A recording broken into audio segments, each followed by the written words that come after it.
How to find the missing Samsung Music app on the Samsung Galaxy S25, S25 Plus, or the S25 Ultra.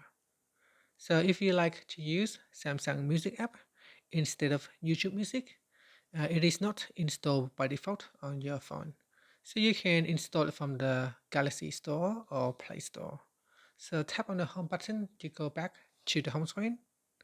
On the home screen or in the app screen, open up Play Store. Make sure you are already signed into your Play Store with your Google account. Then tap on the search button at the bottom here and type in Samsung Music.